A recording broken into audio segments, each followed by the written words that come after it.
not favored against the Bills. That would be an upset. The Texans going into Baltimore. That will be an upset, even though we both picked the Texans. The Commanders going into Los Angeles. That will be an upset. The Bucks winning in Seattle. Would that be an upset? It would be an upset. If you had to pick one out of all of these games we discussed, or even one of the NFL games that we have not discussed, which game will be that one game that you're going to say, this is the team that is going to upset that favorite? And I'm gonna be honest, man. It will probably be the Broncos against the Eagles. This is the prime time for the Eagles to lose. Mine would be the Jets. They are going to shock the Cowboys this weekend. Block it.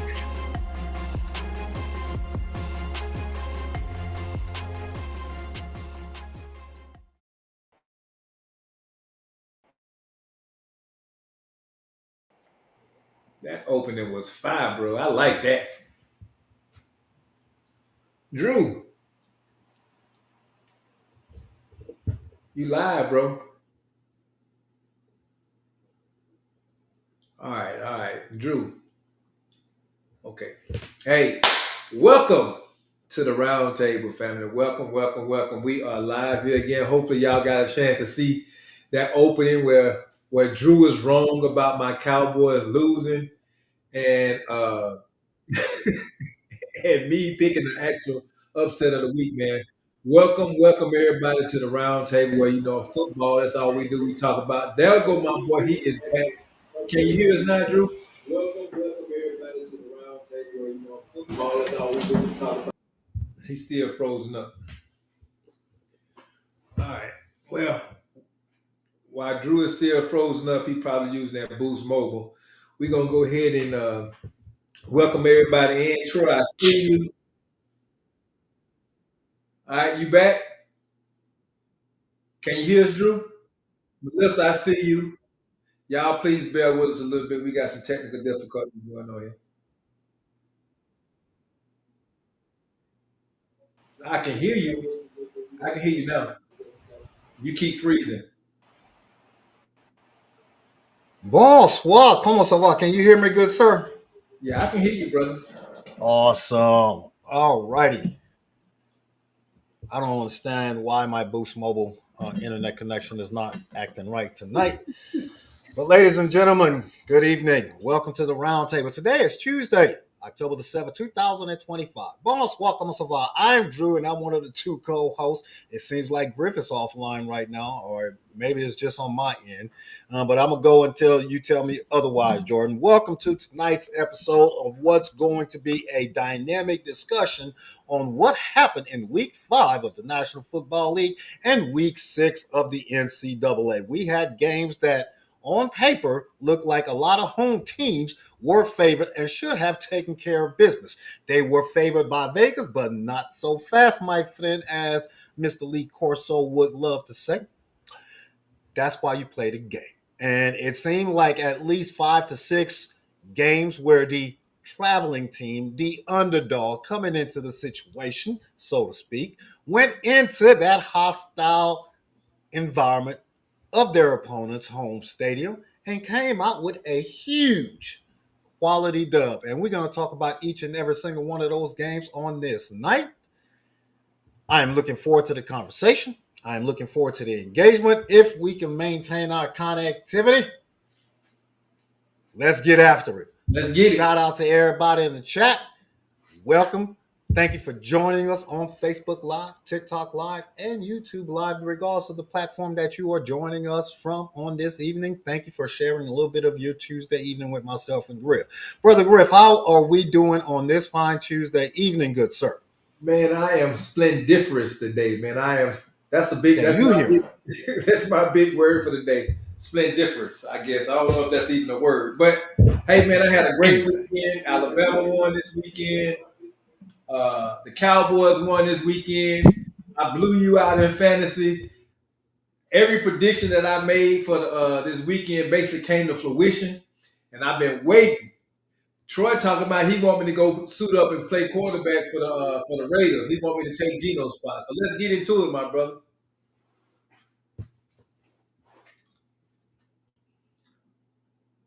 Drew, you still there? Man, Drew went out again. Hey, y'all, y'all gonna have to bear with us. We're gonna go ahead and get it. I'm having some real technical difficulties on my end. So what I'm going to do is I'm going to mute when I'm not speaking so that I can hear what you're saying, Griff. The speakers on my computer have completely just dropped out. I don't want to log out and then log back in and take a chance of not getting back in. But like I mentioned, man, coming into this weekend, we had a lot of big games. We had some games that on paper looked like some great matchups. It looked like some easy wins for some of these home teams. But ironically enough, as I mentioned in the opening, that's why you play the game, right? And none of these games were bigger to me than what we saw last night in Duval County, Florida, where the Jacksonville Jaguars welcomed in the defending AFC champions up to last year, the two-time defending Super Bowl champions, Kansas City Chiefs, who were looking to reignite their season after that huge victory last weekend against the Baltimore Ravens. Well, guess what? Mr. Trevor Lawrence, Mr. Goldilocks, Mr. California Dreaming himself had something to say about that. And what a phenomenal game this turned out to be, Griff.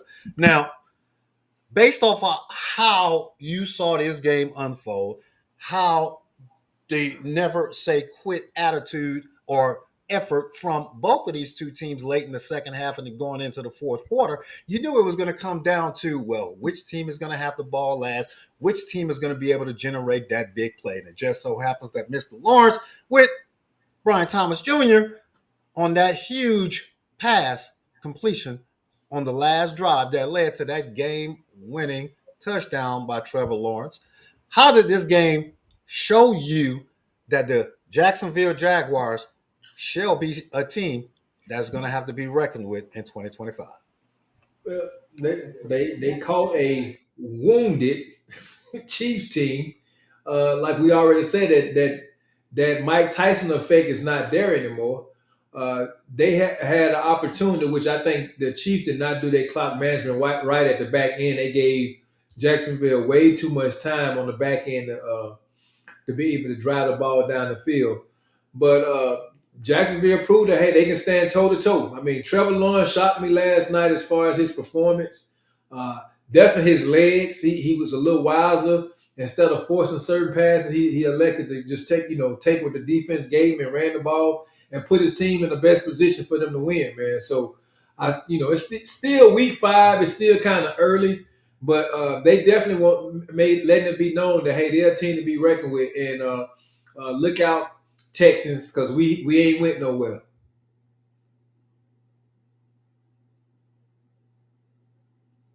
All right, Drew, he gonna hear me in a second. He paused right now.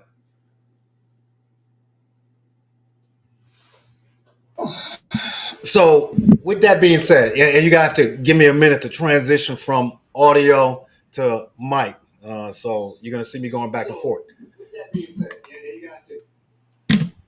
Now, seeing how the Jaguars have played for this first year coach, coming out 4-1, yes, they are going to be a team that is going to have to be reckoned with throughout the rest of this season, especially if they remain healthy, right? Because health is going to be a driving factor for every team across the National Football League.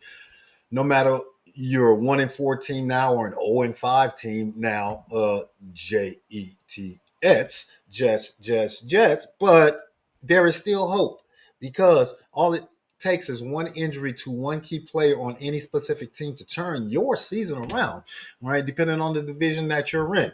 What does this say for the Kansas City Chiefs? Even after they took this L against a very talented Jacksonville Jaguars team, it tells me that they are still competitive in their division because of what we saw in SoFi Stadium this weekend.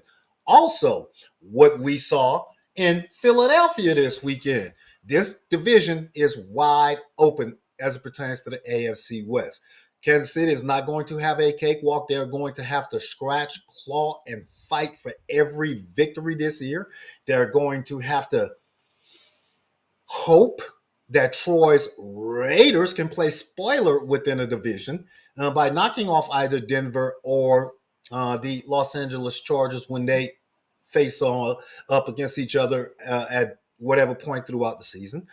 So the Kansas City Chiefs have a daunting task. The Jacksonville Jaguars have a daunting task because Indiana Jones is for real in 2025. It seems like in Indianapolis, right? Because Danny Dimes is turning on the fire, right? In fuego, as Dan Patrick used to love to say.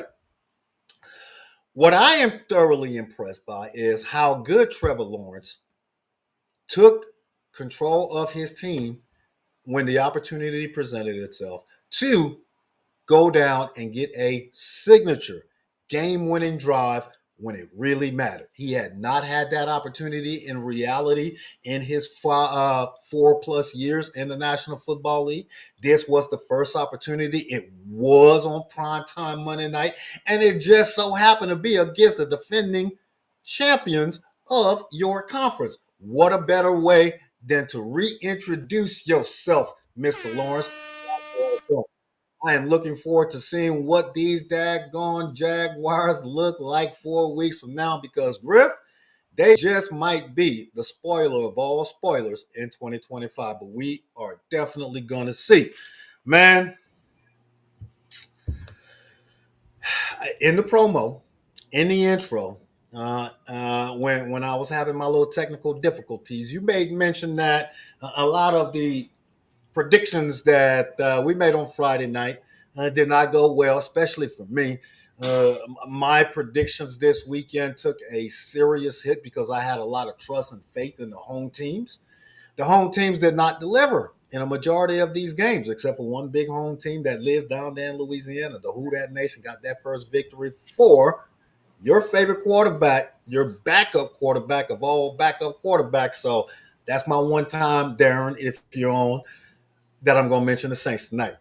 But the Denver Broncos traveled up to the defending Super Bowl champions to Lincoln Financial Field and were down 14-3 going into the fourth quarter.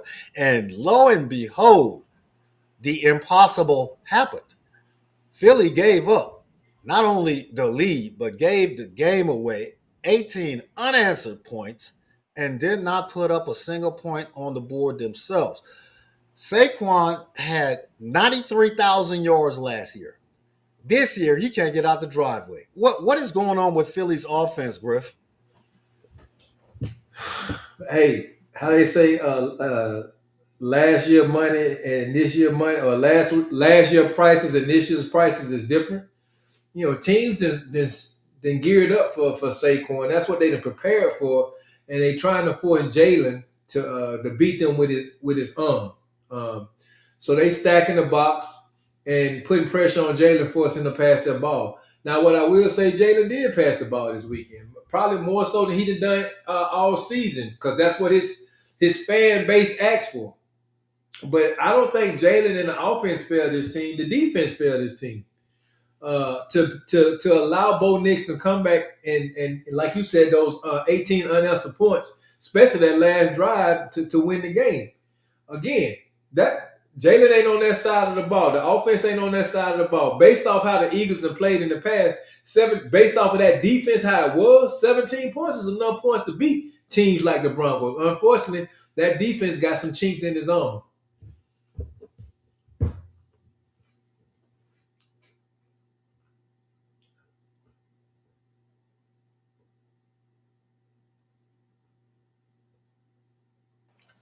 I agree 100%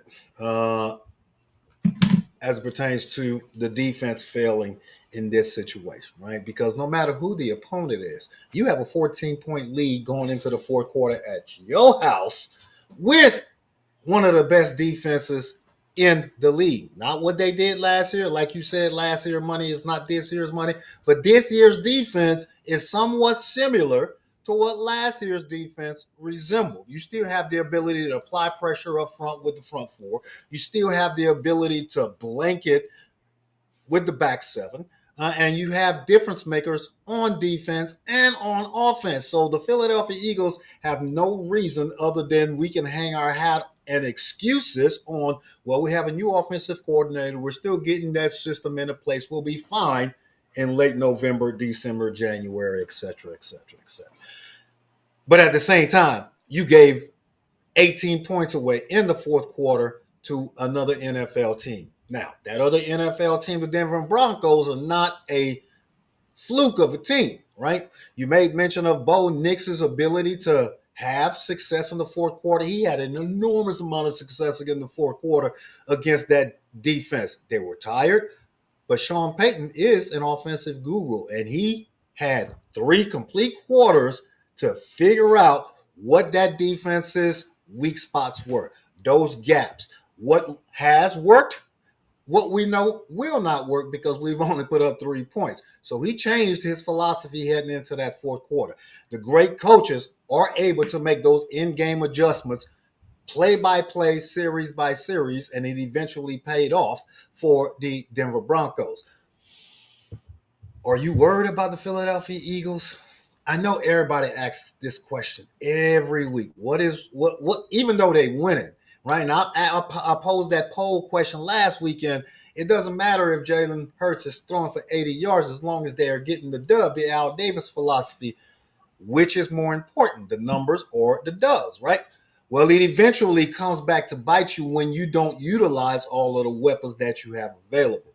We know 5 games in, 5 games in, that the Philadelphia Eagle offense is not going to be a run first offense in 2025.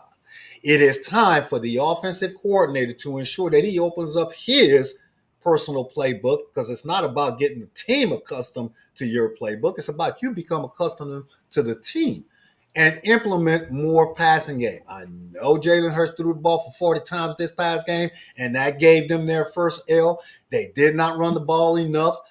Saquon had 6 carries, 6 carries, and you had a fourth quarter lead, and you did not use your running back.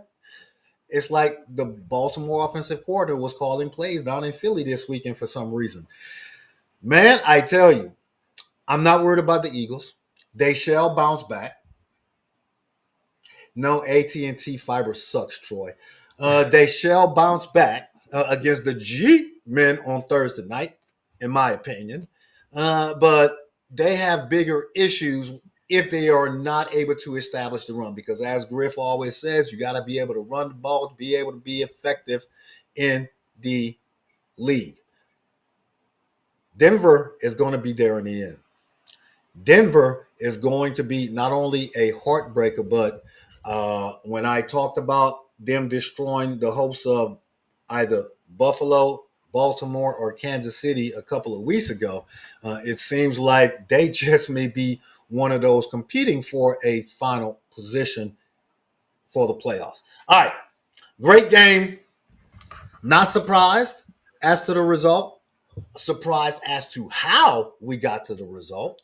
But both of these two teams will be very good going forward for the remainder of the season. Now, this next game, man, not only was this a shocker, but you seriously, really, really have to have some straight up conversations this week in Baltimore, because what Houston did to the Baltimore Ravens this past weekend was utterly embarrassing.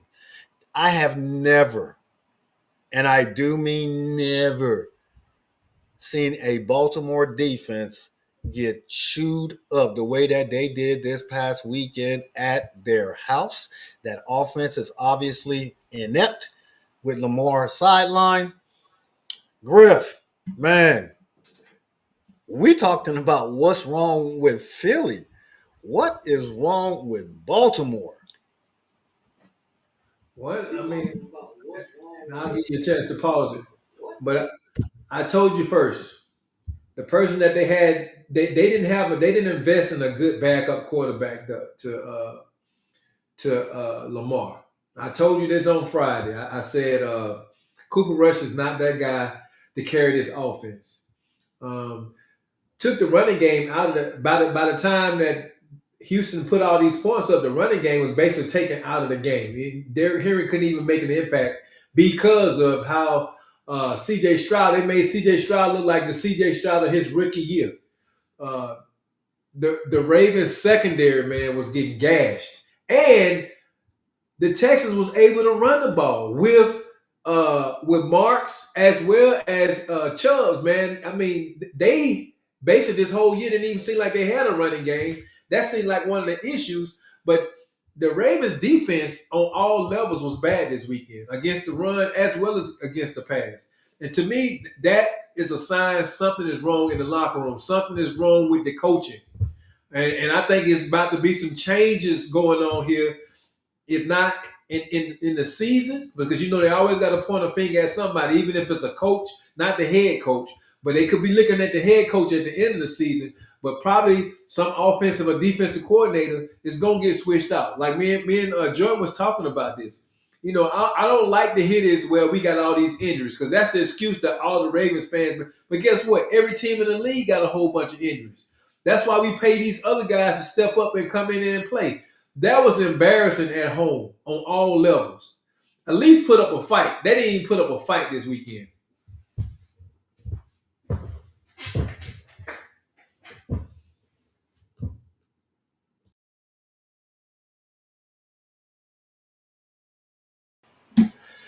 And here's the bad thing, right? It's terrible as it was for us to get beat down at home.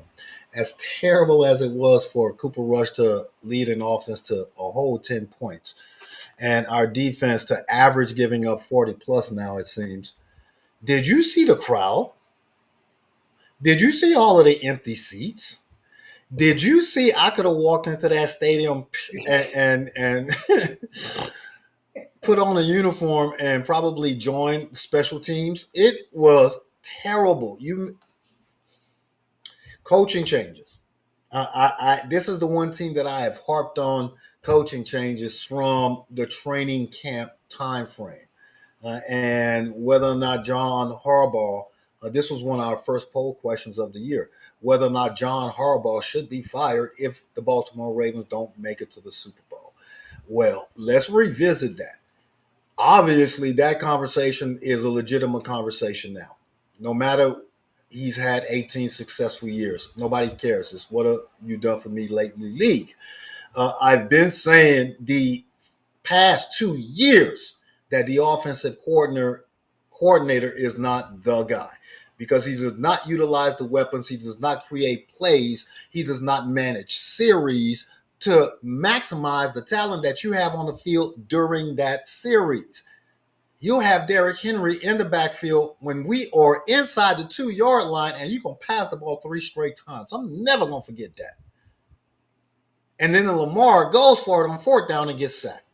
So from the 1 foot line, you get 0 points. And that is all on the offensive coordinator. He shouldn't even make it to half season, in my opinion. Defensive coordinator, I thought you had a plan in place at the end of last year that was at least going to remain competitive with the other teams in your conference. But it just does not seem like the Baltimore Ravens they don't have it together this year. They are literally the epitome of can't get right, and they shall continue to be can't get right, even though Vegas still has them as the favorites to win their division. I don't know how. I don't know why.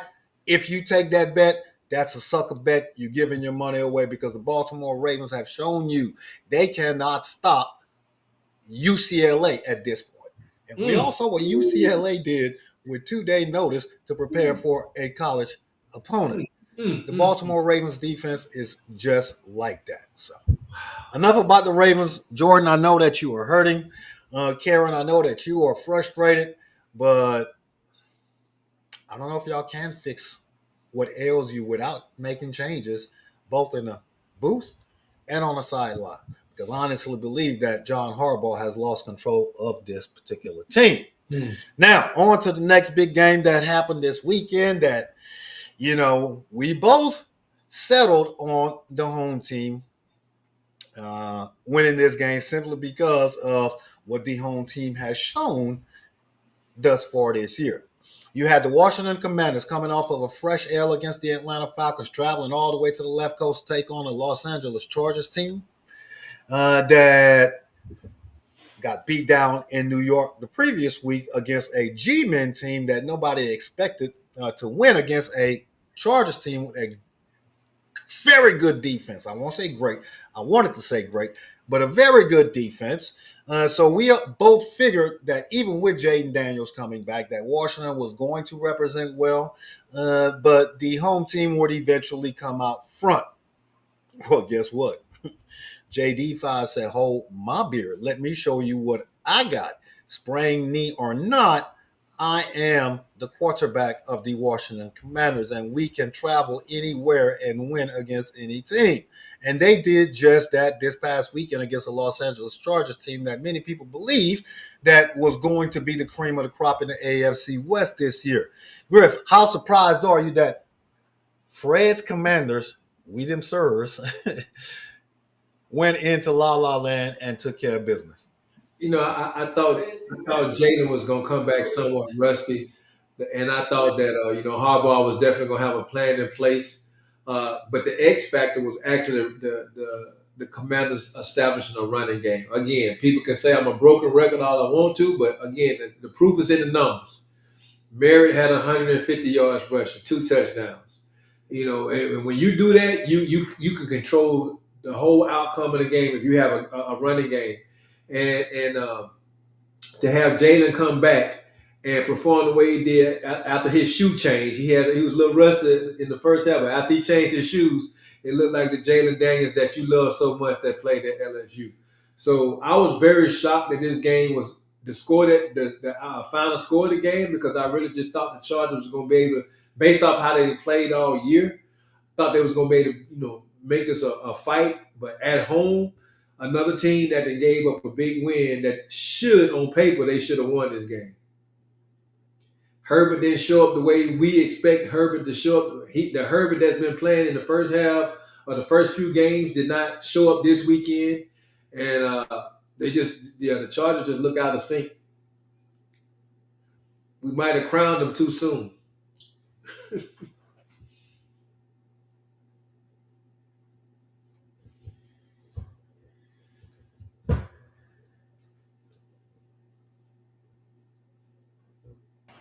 Yeah, I definitely agree that they're not as good as we may have initially thought, but we cannot dismiss this L because the Washington Commanders did play in the NFC Championship game last year. So we knew coming into the season they were at a minimum, one of the top two teams within their division.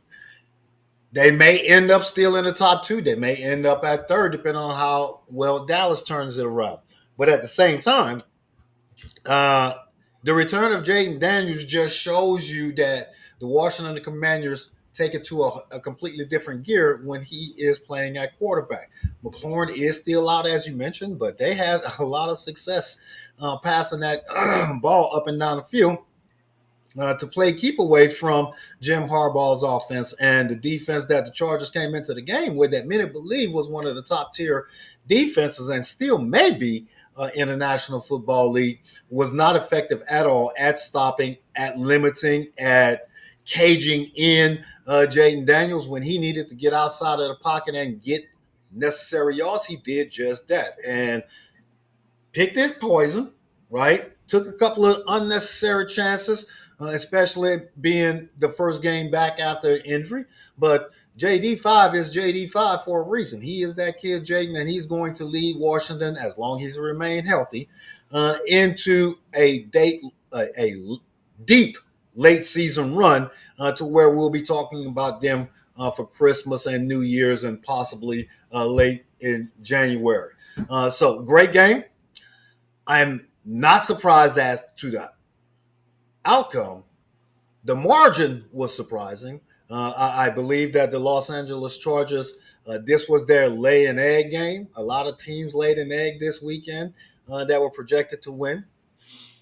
Pat's thinking of that team that surprised a whole lot of teams in the NFL.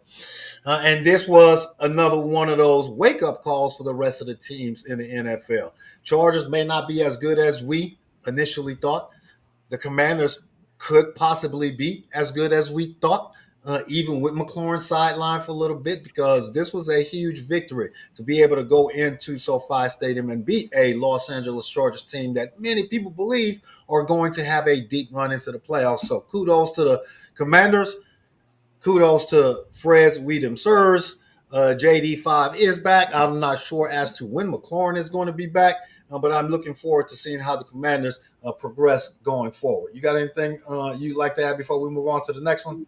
Nah, man, we can go ahead and move on to the next one.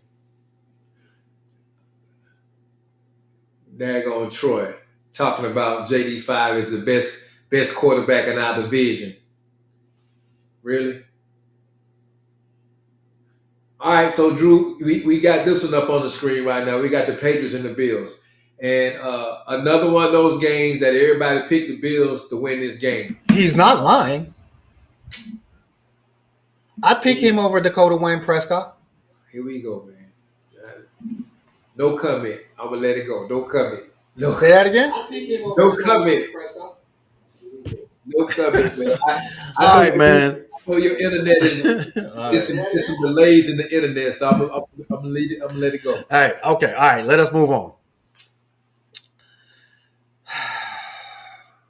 This was a pick'em game, right? Did we talk about this game already?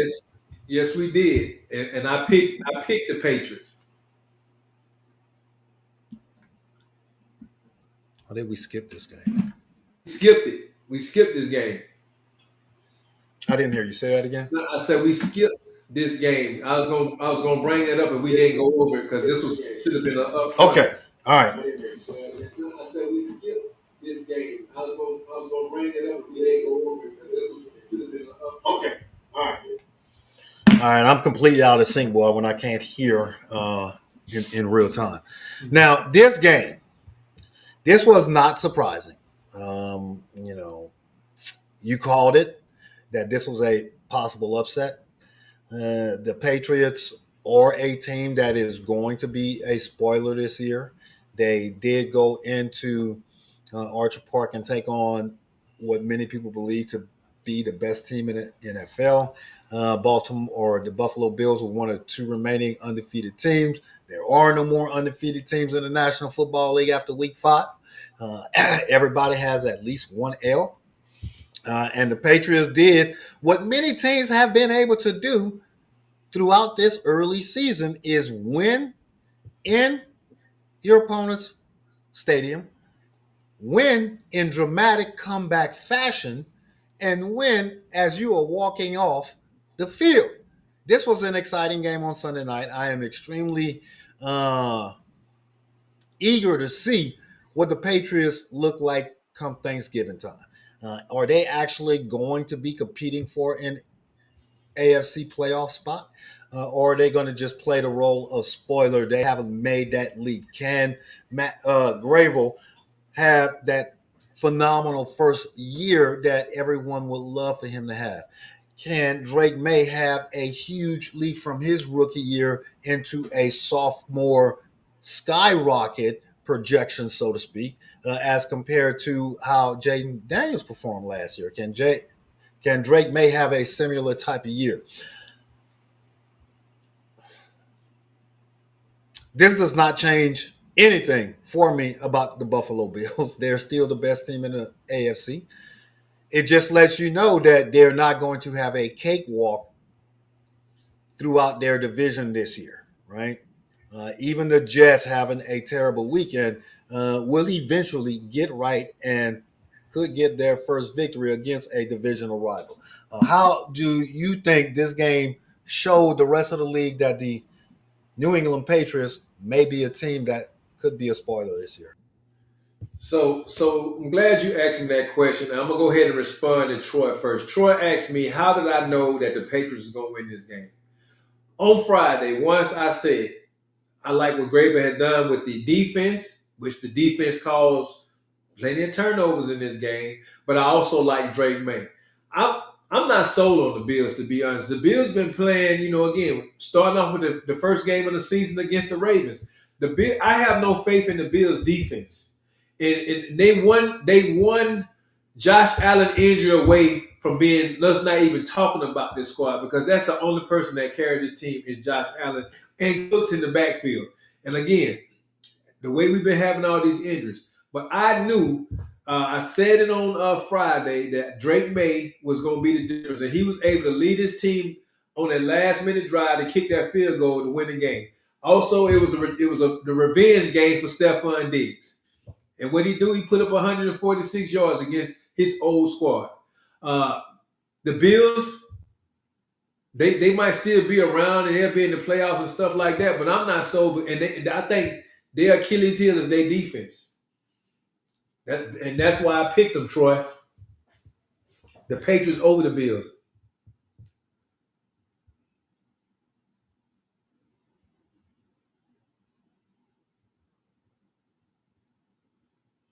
And Drew will be back with us in a second.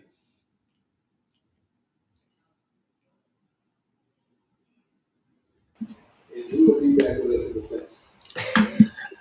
All right, man. Yeah, I'm still trying to work through these technical difficulties here on my end, so I may have to drop off and then try to log back in for everybody. So I'm gonna give my final comments on this particular game. I thoroughly enjoyed this game. It showed me that the New England Patriots are going to be a team that has to be reckoned with throughout the rest of the season. You say you have zero confidence in the Buffalo Bills defense. I understand that, legitimately so. But coming into the season, the 40 points they gave up against the Baltimore Ravens was a legitimate 40 points because the Baltimore Ravens have one of the best offenses when healthy in the National Football League, right?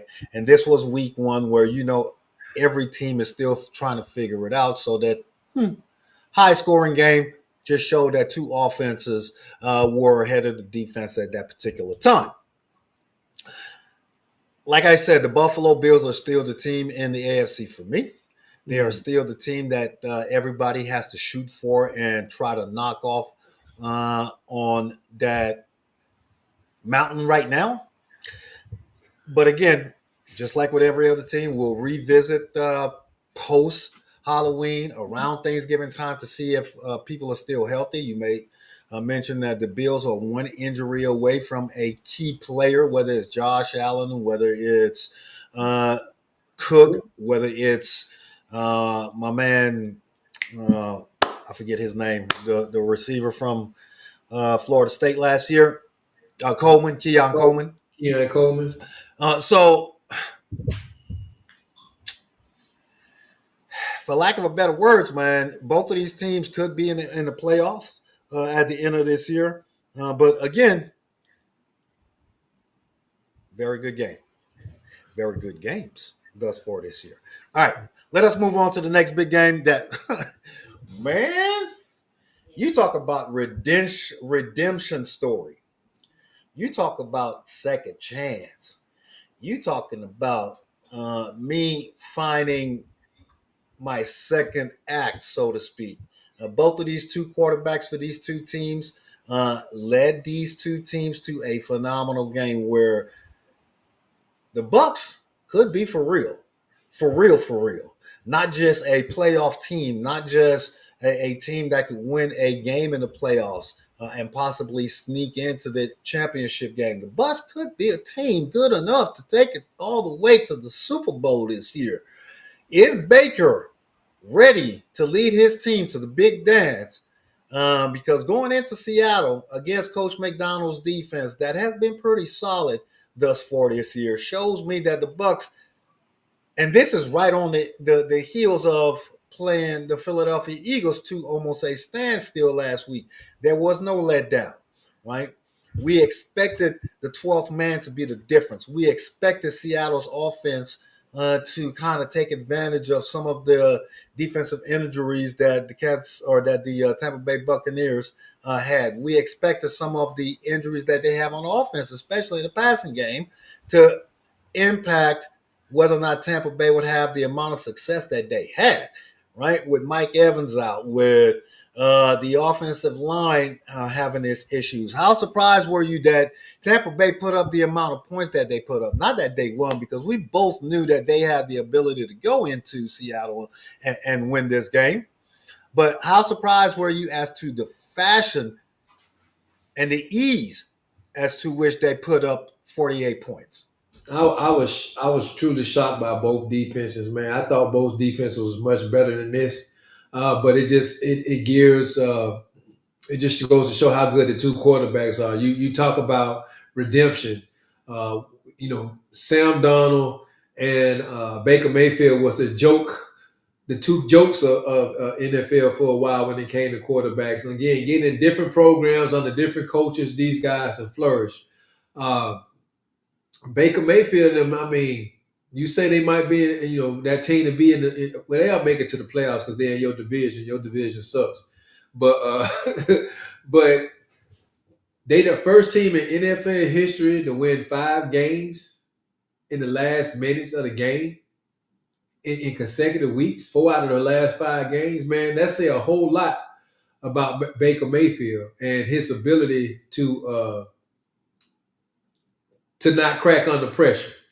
Because he been in pressure points every week and he done performed and he done done what he needed to do to get that dub for his squad. So Sam Donald, couple of turnovers that probably cost them on the back end, man. But this was one of those nail biter games that I truly thought that the 12th man was going to be able to have an effect on the Buccaneers, especially because Mike Evans wasn't playing. Godwin is still somewhere hurt. They running game is still not, they had injuries in the backfield as well. But Baker done figured out a way this whole season thus far to ensure. But again, how they say you live by the you live by the sword, you die by the sword. You can't keep on thinking you're gonna have these last minute wins and eventually they don't catch up with you. That's all I'm saying. No, you're absolutely right. Okay, I agree 1,000% that Baker Mayfield has come into his own in the second phase of his career after being bounced around early on from team to team. He's finally found a home and has settled in Tampa Bay. This is his team. He's been in Tampa Bay for 4 years now. They've won the division for 4 consecutive years. I caught the sly comment about the NFC South being a less competitive division while I was joining back in. But let me tell you that what we saw this past weekend in Seattle by these Tampa Bay Buccaneers that are at, I'd say, 75% ish strength, and it's all about managing those injuries. They are going to be one of those teams that is able to travel, no matter the weather conditions, no matter the environment, whether it's a hostile opponent. Tampa Bay can go in and get that dub. So uh, they've already played the Eagles. They've showed that they can play you to a standstill. And again, in classic walk-off fashion, they seem to love to win in comeback fashion. They seem to love to win at the very last second of any game that they are in. But I would not write off the Seattle Seahawks. They took a tough L this weekend, but it's a predictable L that they can bounce back from. What shows you how good they're going to be is how they perform next weekend based on whoever that opponent is or whether or not they may be on a bye. But I am not sorry for the Seattle Seahawks because they're going to be all right. I am not overjoyed for the Tampa Bay Buccaneers because I still want them to falter. But Tampa Bay is going to be there in the end, man. Hey man, hey, look, first of all, glad to have you back where you ain't got to keep on going back and forth with your Boost Mobile. Hey, Uh, it is hey, what it your is. squad got to win this weekend, man. Your squad is on the uptick, so they might come back and make some major moves in y'all division. We're going to leave that where it is. Let us move on to the next game that this weekend produced, if I'm tracking correctly, where whoo, you remember at the end of last year when we talked about on the season finale of our show last year, we talked about who was our top five favorite quarterbacks, right? We went through the list. Lamar, Josh wasn't on the list, but Patrick Mahomes. Mine was Joe Burrow, Jaden Daniels, and my number five favorite quarterback last year was Mr. Geno Smith. They told me to retire. They sent me a letter, but I didn't write back. And all through last year, Geno defied the odds. Well, Troy mentioned earlier in the chat that There might be a 30 for 30 episode being generated this year. That was No, that was Jordan. That was Jordan. y'all are That was definitely. Jordan. That was Jordan talking about the Ravens, man. That was Jordan talking about the Ravens. The 30 Uh, for 30. yeah. But Gino might actually have 30 interceptions this year. Is the reason I brought up the 30 for 30. Okay. Because Gino, what's up, my man? You went from sugar to shiznit in the blink of an eye. But seriously, how good are the Indianapolis Colts? Can Danny Dimes really be good in December? Can Danny Dimes really be trusted to lead a team to the playoffs? I know he did it with the Giants, but that wasn't really him. Can Danny Dimes be trusted to lead this team to a deep playoff run? I think he If can. they stay healthy. If they stay healthy. I think he can because unlike when he was with the Giants, he actually got a defense that's performing. And I mean, again, he had Saquon, but he had no receiving game. Here he got receivers, he got a running game, he got a defense that's performing. So it don't all have to be on him as it was like, especially the pressure was on him. Once they traded Saquon Barkley, now it's all on him. And as much as people wanted to beat up Danny Dimes, what else did they have up there with the Giants? So then he go sit and wait in Minnesota. Didn't do anything. Got traded here, and he done went into an opportunity, like we just said about some of the other quarterbacks and some of the other players. They done got in the right system with the right coach that believe in them, and that's all some of them needed, man. And so now he's up there performing. And I think they're gonna be a team to be reckoned with. Now, keep in mind they played the Raiders. I ain't gonna get too excited. It is the Raiders. It don't make a difference which quarterback would have been back there. The Raiders still was gonna get blowed out 40-6.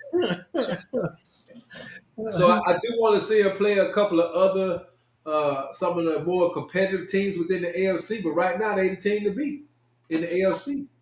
Okay, I feel you on that. Now I'm a little conflicted, I must be honest.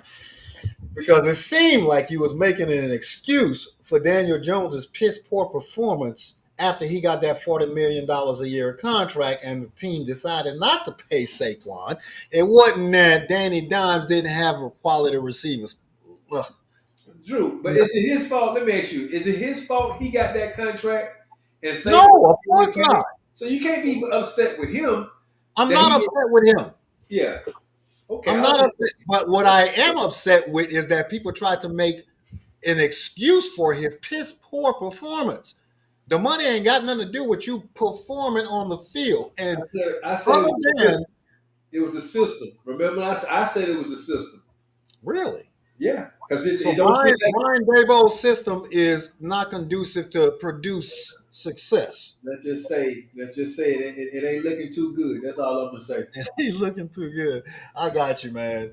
Uh, as long as Jonathan Taylor stays healthy, the Colts will be fine. Daniel Jones, as phenomenal as he has played thus far this season, and is worthy of first quarter of the season MVP conversation simply because the Colts are 4-1, simply because of the numbers and the success that Daniel Jones has put up and is having.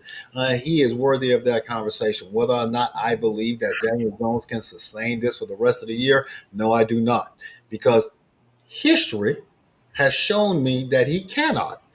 Until he shows me, I have no confidence in Daniel Jones's leadership ability, which is weighing heavy on me today as it pertains to being a true leader.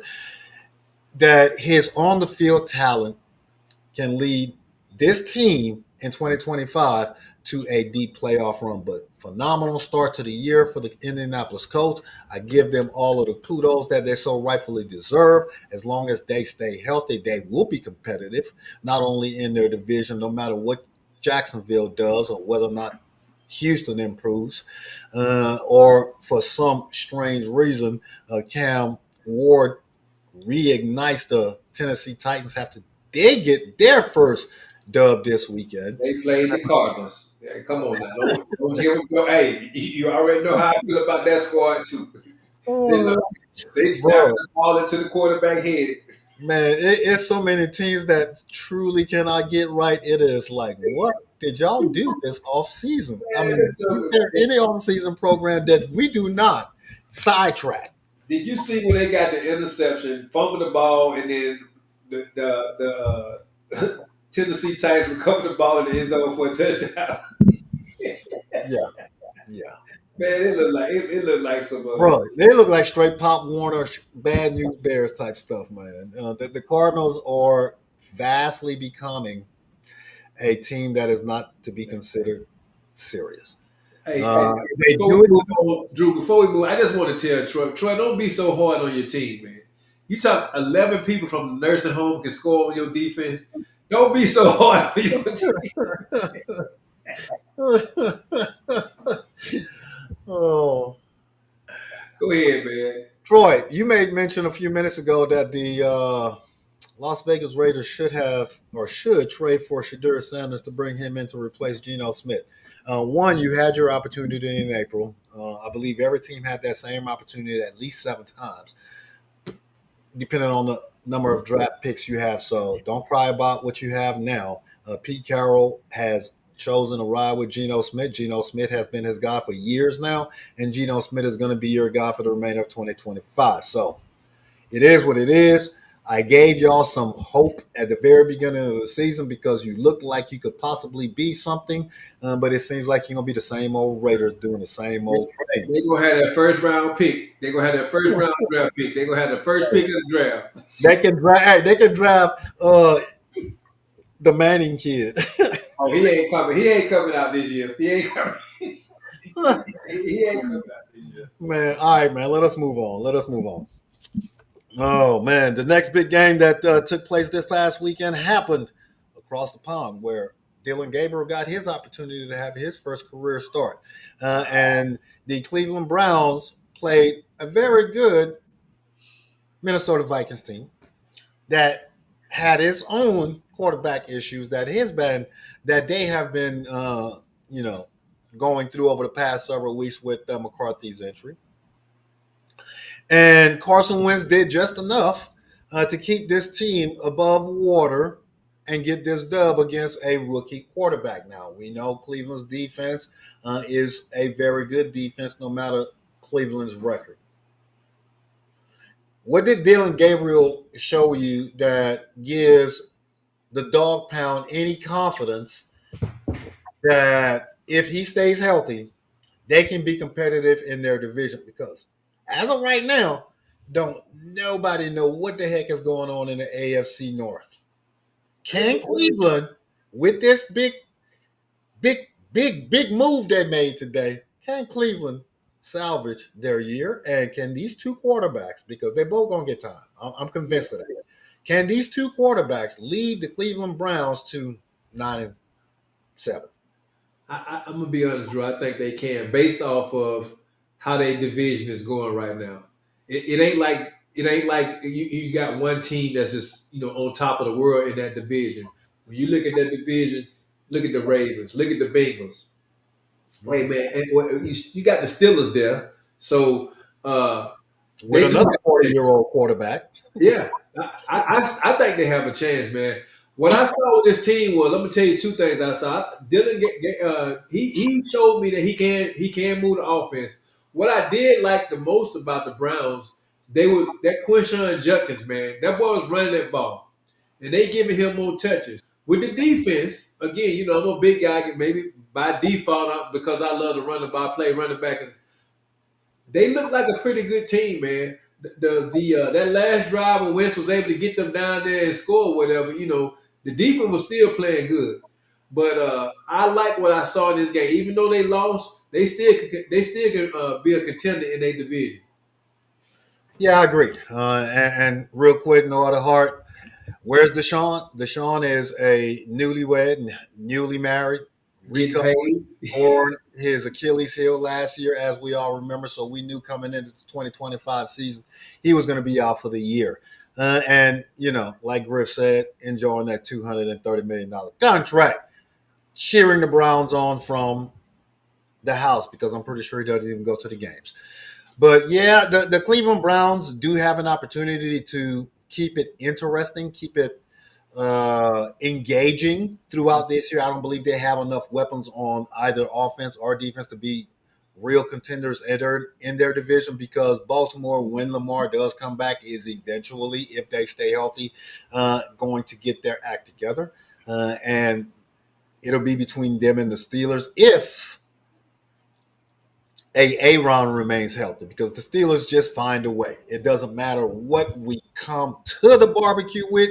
We find a way to create a good barbecue meal. That is Mike Tomlin's philosophy. If the standard is the standard, we may not always live by the standard. We may not always enforce the standard, but damn it, the standard is the standard. And when January comes, they're going to have at least 9 victories. Will 9 victories win their division this year? No. Will 10? Possibly. 11, most definitely. So we're going to see how this unfolds for both the Cleveland Browns and the Vikings, because I'm not convinced that Carson Wentz can do anything with this team. I'm not convinced that J.J. McCarthy can do anything with the Vikings team, and whether or not he is going to lead them to the same type of success that they had last year with Sam Darnold. Yeah. They're going to take a step back this year. Not bad, because that's somewhat expected. J.J. McCarthy is a rookie. But we'll see how the Vikings look in a month, just like with everybody else. Now, ladies and gentlemen, this game on Sunday at 1 p.m. Eastern was the highlight of the entire weekend, let some people tell it, where you had the 1, 2, and 1 Haters go hate, baby. Haters go hate. Dallas Cowboys traveling to the Meadowlands. Drew, was this not your upset game of the week? Was this not your upset game of the week? Griff, hey, point of correction. I called it an upset on Friday, but as a 12 o'clock Sunday afternoon, the Jets were 2.5-point favorites, so they could not be an upset if they were favored at home. So Hey, my prediction was therefore nullified. I'm good. you acting like you're in Congress now. You giving a point of order. You Eric Mays now. Point of order. Man, how impressed were you with your Cowboys, man? Man, hey, Y'all I've gonna been impressed. I've been impressed with my offense all year, regardless of who over there. The one constant has been our favorite guy, your homeboy Dakota's Wayne, Prescott, man. Hey, Dakota Wayne Prescott. Dakota Wayne Prescott has been performing. Yes. That defense. Now again, it is against the Jets, but the defense, man, I was shocked that we had 5 sacks in this game. Blew my daggone mind. The way the defense was able to get back there. To me, I understand they got a new head coach or whatever, but they must not be buying into that system at all, because I wasn't expecting that. Because the way Prescott, I mean, it's the confidence that Dak is playing. Coming back off of that injury that he had last year, it's just like, man, it's like he almost back in his rookie season when he first took the helm of the Cowboys. The way he distributed the ball to different people, because CD Lamb is not on the field. But what I'm most impressed of anything in my offense is the running game and our ability to be able to run the ball. And you can say what you want about the Jets, but that front four with Quinn Williams, them guys normally they dominate. They normally stop the run. Our ability to run the ball and the offensive line, because we played with two backups on the offensive line, because 2 of our starters was missing. You 4. all four of them, and they actually look better. All 4 of them, and they actually look better. So I'm gonna give you your props, man. The Dallas Cowboys played better than I imagined they would play this weekend. With hey, did I not say 2 scores? You laughed at me when I said 2 scores. Boy, you like it when you're right, don't you? No, seriously. And what's cracking, my brother Clarence? Clarence said that y'all have the best offense in the National Football League, and yes, you do have the best offense in the National Football League, or at least one of the top 3, both in points and ball control. So Dallas offense is clicking. The theme of the show has been health. The theme of the show has been injuries to key players. And the theme of the show, most importantly, has been leadership.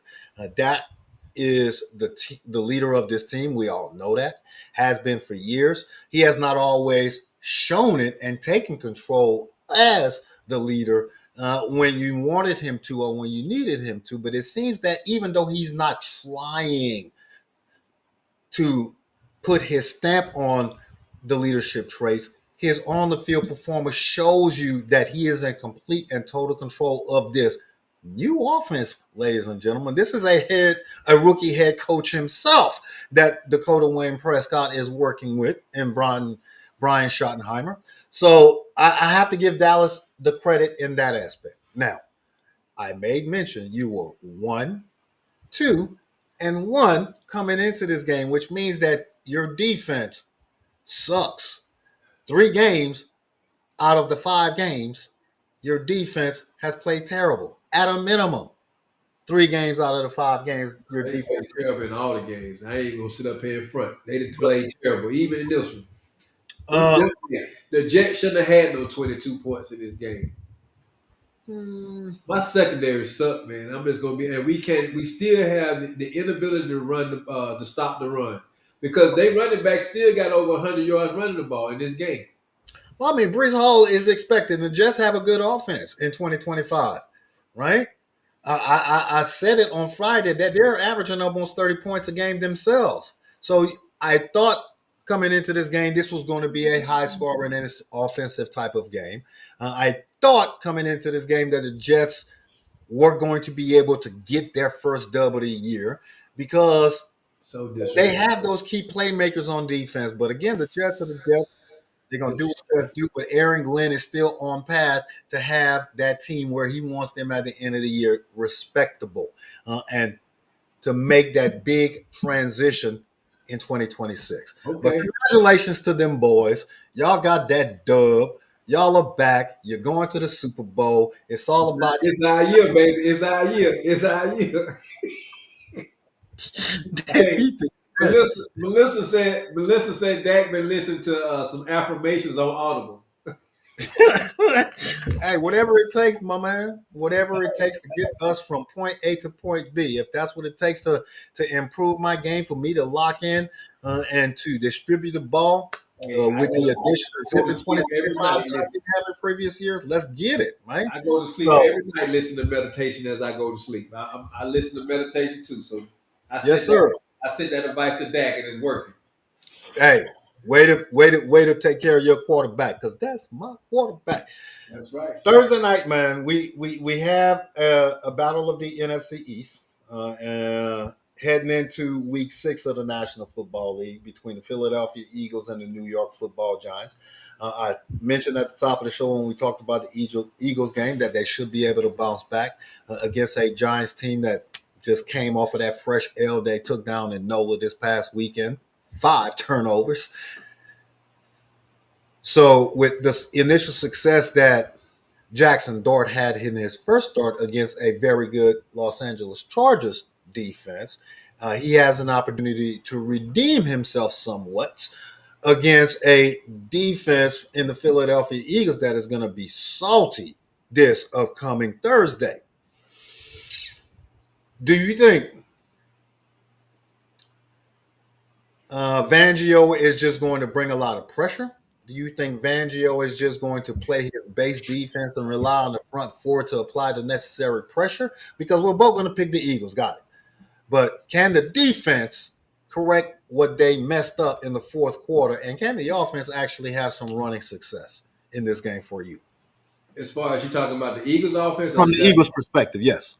Yeah, I think the Eagles don't have no choice but to bounce back after this game. I mean, again, they weren't expecting to lose to the Denver Broncos. Broncos. They weren't expecting to lose to the Broncos in that game, and the Giants just happened to be the team that they play after this loss. And so I think not only do I think they're gonna beat the Giants, but they're gonna beat the Giants in dominant fashion to shut up all the haters. Because again, all these people that already abandoned the Eagles. Hell, some of the Eagles fans. Look, Adrian, it's amazing how Adrian always show up when we talking about the Eagles. He's been here all night. Now we start talking about the Eagles. He get on here.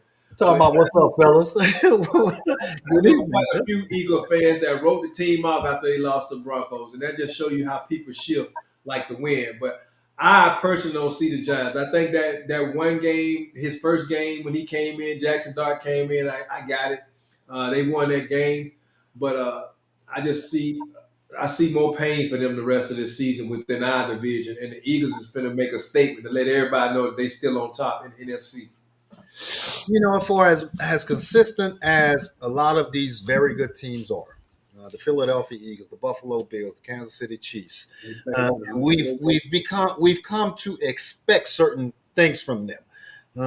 With me, I know it is for the Eagles. They're going to do enough to win. They're not going to look pretty. They're not going to put big numbers up on the board. That defense is going to play ball control. They're going to make a couple of big plays. Jalen Hurts and Saquon, A.J. Brown, Devontae Smith, Dallas Goedert, and the rest of those offensive weapons. And Jalen, I like the way him spreading the ball out to not just Devontae and A.J. when they do pass. But at the same time, we have to recognize that this is a week to week league, and anything can happen because anything does happen. We saw it this past weekend, both on the collegiate level and on the National Football League level, that if you don't bring your A game every single game, I don't care what your record is, you're going to walk out of there with a L, right? Because effort beats talent 99.999% of the time. And some of these teams believe that going into these games, we're just a better team. We're going to come out on top. Philadelphia Eagles, against a very, very, very good Denver Broncos team, completely lost their focus in the fourth quarter and gave up that game away, because you're right, they weren't supposed to lose that game. You have a 14-point lead in the fourth quarter at your house with one of the best defenses in the National Football League, and you gave that game away. And your offense didn't do anything because y'all forgot y'all had one of the best running backs in the National Football League in the backfield with 6 carries all game. Trust me, I know. He's on my fantasy team. He gave me 2 points. But they One still. in the second half. I think he only ran the ball once in the second half. Oh my goodness! I've scored. By the way, y'all, Griff did beat me in fantasy football this weekend. I think out of my 14 picks in the National Football League, I got 6 of them right. So I had a terrible weekend in the pick'ems. So I think Griff is still at the top of the standings there in fantasy football, 5-0, 5-0. Baby, 5-0. So you get the early season MVP award. Kudos to you. Looking forward to this upcoming weekend in the NFL, man. We had a rough hour talking about the NFL. This next 15 minutes, I want to talk about some college football. Get it. And that we had some games this weekend that, like I said, we're going to begin to separate teams from contenders and the pretenders. And we definitely have 2 teams that came into the 2025 season as heavy odds-on favorites to be in the college football playoffs and possibly be in the national championship game. But we now realize heading into October that both Texas and Penn State are not going to be in any college football playoff. They're probably going to be in the Holiday Bowl or the .com Bowl, depending on how their season unfolds. But what they thought they had coming into the season, they do not have. And we'll talk about those games in a minute. But I want to start off with the big game in Tuscaloosa, Alabama this weekend, much anticipated game in Tuscaloosa, Alabama this weekend that had Griff's pucker factor in the first quarter real tight. It was real tight because it looked like Pavia and the Vanderbilt Commodores were going to continue what they did last year. But Alabama toughened up. They stiffened their backs up a little bit in the second half and took control of this game and beat a very, very, very good Vanderbilt Commodores team that came into this game 5-0. And still have to go through the onslaught of the SEC schedule, but I was both surprised by Alabama's ability to take control of this game in the second half, pleasantly surprised. And I was pleasantly surprised as to how aggressive the Vanderbilt Commodores came into this game, not being intimidated in any way. So how did your Tide look, Griff? But more importantly, how confident are you now in Coach DeBoer in year two, based off of what you've seen thus far this year? I mean, based off what I saw, man, one, the ability to make adjustments. Man, we was able to make adjustments in that second half. Because I can tell you, like right now, Vanderbilt came out and Poppy hit us with that daggone shovel. I was like, man, how could he hit us with this shovel pass 2 times in a row like he did last year? That's all I seen in my head. And I told you, I had a little worry when it came to this game. But the ability to make the adjustments in the second half is what got me, man. And our ability to run the ball. We ain't that. This one thing that we have not been able to do this year was able to run the ball and make adjustments on the defensive side of the ball. We was able to do both of those in the second half and put some respect on Ty Simpson's name again. Who is like, and I don't want to get, but he is one of the top 5 guys they looking at, because all the guys that they had predicted to be Heisman Trophy candidates, they starting to fall off like leaves, like in the fall off the trees. But Ty Simpson had an excellent game. He rebounded, looked pretty good. Jam Miller was able to run that ball, man. But I was most impressed with the defense ability to make the adjustments and stop Pavia from being able to do what he did to us last year. Because he really beat us with his legs last year. Right. And I'm gonna be honest with you. I know we talked on Friday night about making sure that we're both locked in and sitting in front of the tube to not only dissect this game, but to enjoy the game and to watch an exciting SEC game. But I forgot at 3:30 on Saturday I had an appointment to do my taxes, so I missed the game. But I heard it was good. I heard Ty Simpson did all right. So I did my 2025 taxes early. Yeah, I okay. missed the game, but I heard y'all did okay. So congratulations, man. Okay. No. In all seriousness, this was a huge victory for Alabama. It does set you up for even bigger games later on this season, because we all know that every game in the SEC is critical. And it is going to be one of those situations where, you're going to have multiple one-loss teams, and it's all about seeding at this point. Yes, sir. So, congratulations to the Tide. Now, the game of the weekend on paper was the Miami Hurricanes traveling up to Tallahassee to take on the Florida State Seminoles in the Florida State Championship. Miami was the higher ranked team. Miami was the team that was expected to win. Florida State had just come off of a tough ACC loss against the Virginia Cavaliers on last Thursday. And they were looking to come back home, not only to lick their wounds, but to beat their arch rival. Carson Beck. Carson Beck has been the topic of conversation on the lips of a lot of Georgia Bulldog fans, a lot of Miami Hurricane fans, and a lot of both SEC and ACC fans here over the past couple of years. Can Carson Beck lead the Miami Hurricanes not only to a playoff run, because we automatically assume that Miami's going to make it to the playoffs, but can Carson Beck return the Hurricane, the U, back to glory and possibly bring a national title back to South Florida this year? Hey man, the U is back, man. You see Michael Irvin over there look like he, in prime form right now out there with them. This by far was probably the best game that Carson Beck played all season. I'm just gonna be honest. Carson Beck's still not there. I mean, like Troy said, he's still not that dude. And I see you talking about you doing your taxes. Hey, that was intentional, Troy. He didn't want to see. He didn't want to see that. That was his way of saying that he didn't see the Alabama game and put respect on Ty Simpson's name. But when you look at this game, right, the score does not really tell the whole story if you didn't watch the game, because Miami dominated this game basically. It was at one point the score was 28-3 going into the fourth quarter.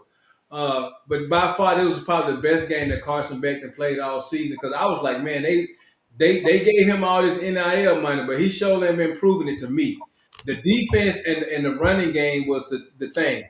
Now, what I also say on the opposite side of the ball, Castellano, as good as he been, he was also the reason why they was in the situation that they was with the two interceptions. And Miami, who we've already seen all season being able to stop the run, they stopped the team that's been averaging 230 yards rushing to almost barely 100 yards rushing in this game. So that was a big factor in this game as well. Turnovers is always gonna make a difference, man. You can't have turnovers in these type of games right here and expect to win the game. You're right. And all I would say is that you are correct. The U is back. Michael Irvin is a staple on that sideline, and he is their number one fan, the biggest supporter, the biggest hype man. So as long as they stay healthy, I can legitimately see Miami in the national championship, depending on how the seeding plays out. So let us move on. Yes, sir. Bruh. What has happened to those hook'em horns?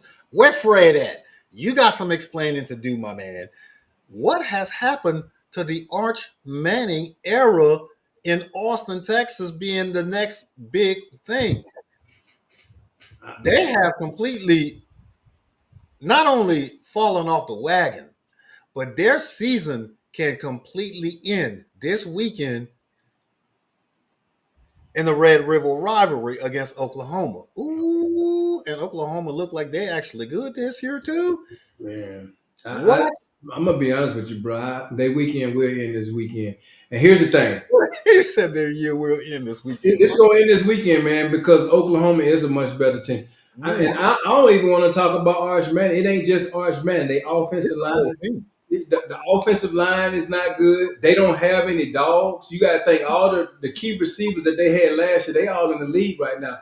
I don't see that one person that gonna go get the ball, and even on the defensive side of the ball, this is just again, fans get a sample size of stuff, and they see somebody have some moments, and plus his last name is Manning, and they get kind of excited, but I still think the kid he got some grooming to do. I don't want to repeat what I heard on some of the other talk shows as far as they talked about the type of teams that he played in high school. They ain't at nowhere near the level of the players that he play against right now.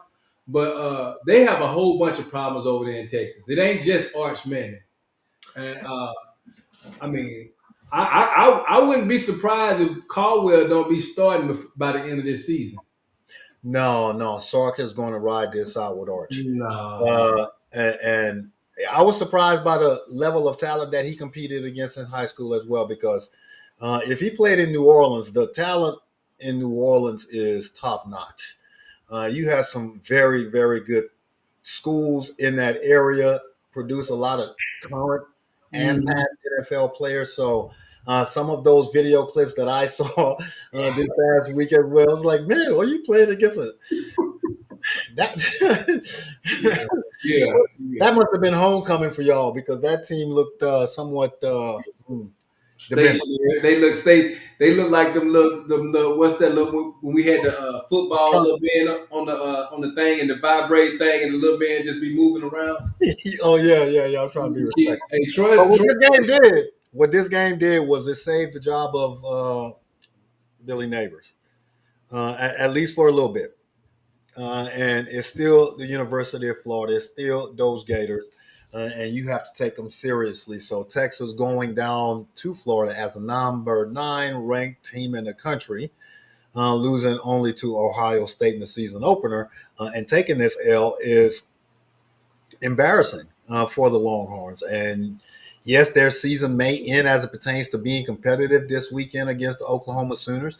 They could possibly get blown out this weekend against the Oklahoma Sooners in the Red River rivalry.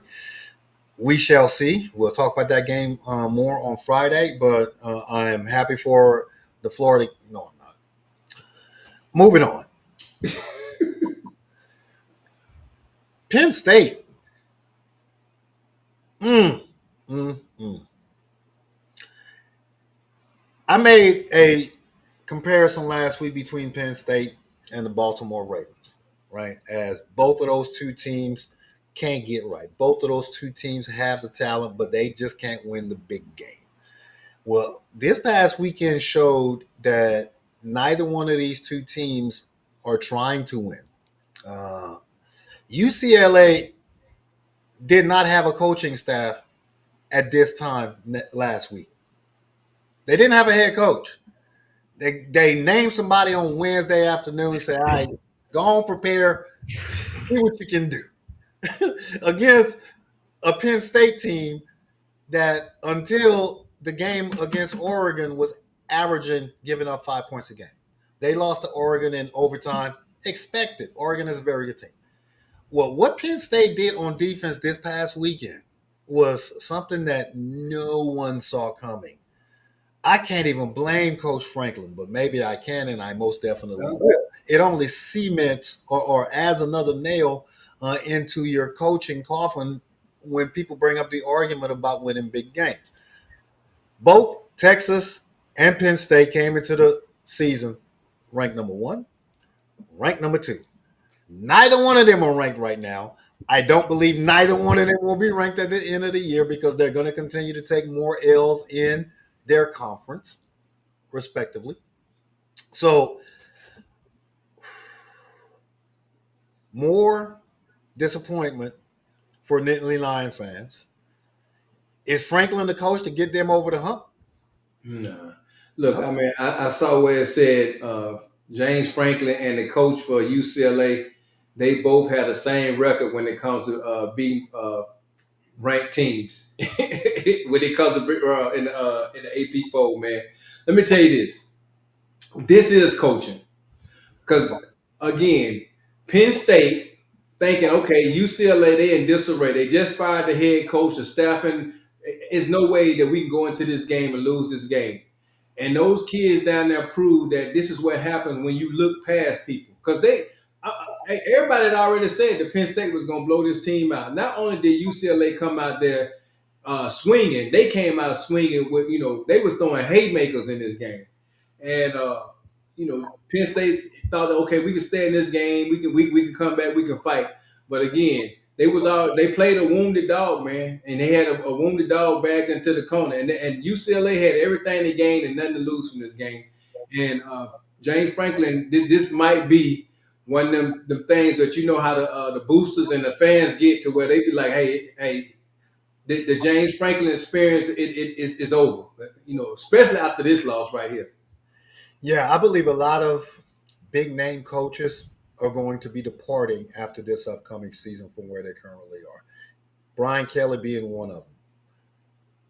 Sark being another. Sark ain't going nowhere unless James Franklin being another. James Franklin will be. He been with Penn State. We'll talk about LSU and South Carolina on Friday. Yeah, that's going to be a good game. I got a whole lot to say about LSU. A whole lot to say about LSU. Not much of it football related, and I'll talk about that on Friday as well. But James, Mr. Franklin, Coach Franklin. Every time I hear that man's name, I see that vision of him running across that field. That's like Brian Kelly slamming on the podium. I have nothing to say about Penn State. It is what it is. They're going to continue to sell out, but yeah, they are no longer a threat for the national championship. I will say this though, Drew. They'll move up in the rankings. They got a better chance of moving back in, to the top 25 than Texas do. When I say Texas, I promise you, we won't be talking Texas no more. I can tell you that because it's not so much Texas is not that good. It is Texas's schedule will dictate that Texas will not make it back into the rankings. Now, I saw Mike in the comments talking about, I'm going to remember these words if they make the playoffs, sir. Clock it. They are not making the playoffs. Clock it. Man, the biggest two-letter word in the history of the world is IF. If. No, they're not making it, Mike. So you can start preparing for 2026, the era of Arch in 2026. But this year, they're done, son. Especially this weekend, because I'm going on record right now saying that Oklahoma going to hang at least 40 on them. Your old defensive coordinator coming there, guns are blazing, boy. Brett Venables is coming there. But no, he wasn't yours. He was at Clemson. No, he was at Clemson. My bad. I thought about it. He was at Clemson. LSU, Clemson, they like the same. They Tigers. No, they're not the same. Don't you ever make that mistake. You know that. All right, man. Let's move on. Hey, two big games I want to just touch on in the NFL this upcoming weekend. You have the Kansas City Chiefs taking on the Detroit Lions in a big Sunday night game, right? Where you have the Lions traveling to Arrowhead to take on a Chiefs team that just came off a fresh L against those Jaguars. They cannot afford to take another L. They've already had a rough start. Other than that one victory against a Baltimore Ravens team that seems to be beleaguered, the Chiefs are still in that same boat we talked about several weeks ago. And this is just the next big game on the schedule. Can and how is the question on this Tuesday night? How does Patrick Mahomes find a way to make sure that his team has a shot in the fourth quarter? They got to keep Jared Goff and that offense off the field. They got to keep Jared Goff and that offense off the field and figure out a way to create some type of turnovers. That's the only way. I mean, again, we'll wait till Friday to give our picks on it. But like we say, that's why they play the game. Right now, the Lions look like they, after their first game that they lost in the season, they look like a team that's, got all things running on all cylinders right now. But in order to beat them, they're gonna definitely have to figure out how to keep Jared Goff and that high-powered offense off the field. So, whose responsibility is it to keep Jared Goff and the high-powered Detroit Lions off the field? Is it Andy Reid's responsibility? Is it Patrick Mahomes and the offense's responsibility, or is it the defense's responsibility when Jared Goff is on the field to make sure that his time spent on the field is very limited? We'll talk about that on Friday. Yeah, it's a team. It's a team effort, man. So that was a rhetorical question that you. Yes, sir. Okay. Yes, sir. All right. My bad. The other big game that I wanted to touch on was part of the promo clip for the week, right? I've been asking this question for several weeks. Are the Bucks for real? Are the 49ers for real? Or the Colts for real? Well, all three of these teams are 5-1. With issues, with injuries, they're still 5-1. Yeah, making it happen. Huh? All three of these teams have won big games already against playoff teams in 2025. All three of these teams have shown you they are going to be there in the end. This game right here, this one right here is the game of the weekend for me because I want to see whether or not Matt Jones or Brock Purdy, whichever quarterback it is that shows up, with or without injuries, can go into Tampa Bay to take on the hottest team in the National Football League on this day. Tampa Bay is the hottest team to me. Other than that last minute victory by the Eagles, Tampa Bay will be the only remaining team in the National Football League that is unbeaten. They have shown that they are the top team in the league to me on this Tuesday night. Can't believe I'm saying that. But can San Francisco continue to defy the odds? Do you believe in them yet, or are they still a mirage?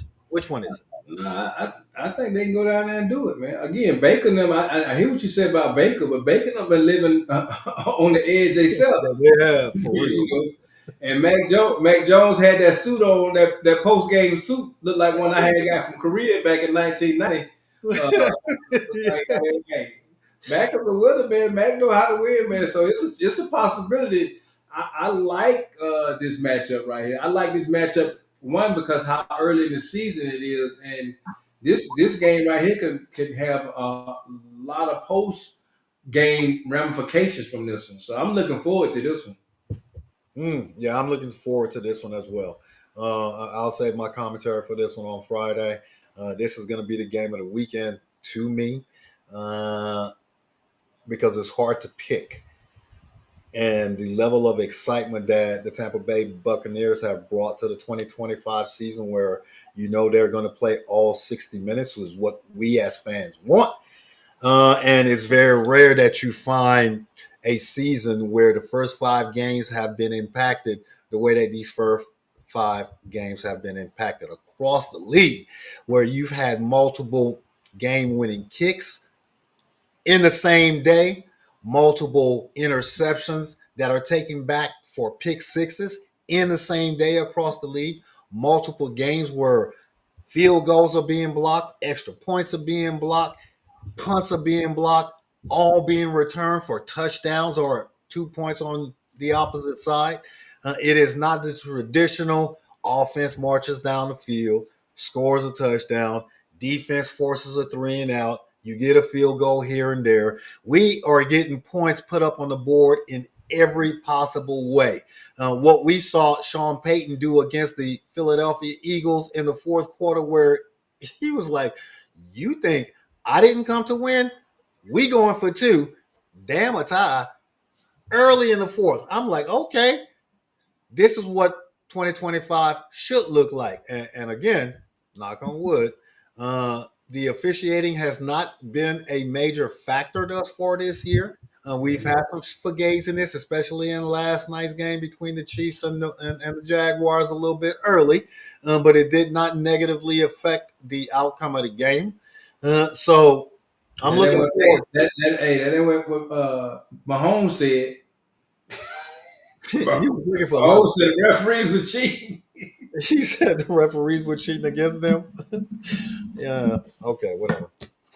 But man, I'm looking forward to how the rest of this year turns out.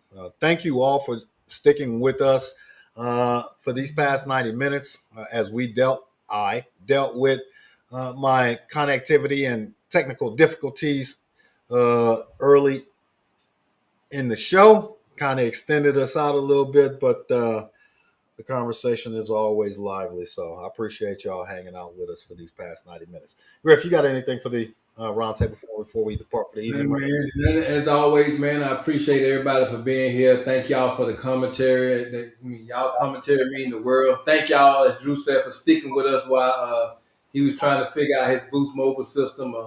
We'll make sure that we get that squared away later. But y'all be safe out there. Keep y'all head on the swivel. And if you have not picked up, man, we went a whole show. That's right. About the best book out there that you could ever get. Hey, and if you're looking for some book copies, holla at your boy. I can get you some for a discount. They good for workshops and leader forums and stuff like that. But y'all have a great rest of y'all week, man. I look forward to seeing everybody back here on Friday. I appreciate that, man. Great show, ladies and gentlemen. Again, I apologize for the technical difficulties that I experienced in the first half of the show. And as always, I appreciate y'all sticking it out with us on this glorious Tuesday night. A lot of great football happened over this past weekend. Hopefully your team did well. If it did not, hey, there's always next week. That's why we love this game. It crosses over cultural barriers and differences where we have that opportunity to collectively come together and support our favorite team. So hopefully your team continues to remain competitive here in the next upcoming several weeks. Or not. It doesn't matter. But as Griff mentioned, throughout the rest of your week, keep your head on a swivel, as we always like to say, because there is a lot of activity happening in and around our country. And don't take anything for granted. Never take anything for granted. So make sure that you are taking care of yourself, love up on yourself, love up on your family, do something nice for yourselves throughout the rest of this week. Do something nice for those that you really care about, your family and your loved ones. And if given the opportunity, please do something nice to someone that you may not even know, because it just might be the best thing that happens to them on that particular day. We will see you all back on Friday night, 8 p.m. Eastern Daylight Time. Y'all have a beautiful and a blessed week. Y'all stay safe. Y'all stay blessed. Y'all be breezy. The Patriots obviously not favored against the Bills. That would be an upset. The Texans going into Baltimore. That will be an upset, even though we both picked the Texans. The Commanders going into Los Angeles. That will be an upset. The Bucks winning in Seattle. Would that be an upset? It would be an upset. If you had to pick one out of all of these games we discussed, or even one of the NFL games that we have not discussed, which game will be that one game that you're going to say, this is the team that is going to upset that favorite. And I'm gonna be honest, man. It will probably be the Broncos against the Eagles. This is the prime time for the Eagles to lose. Mine would be the Jets. They are going to shock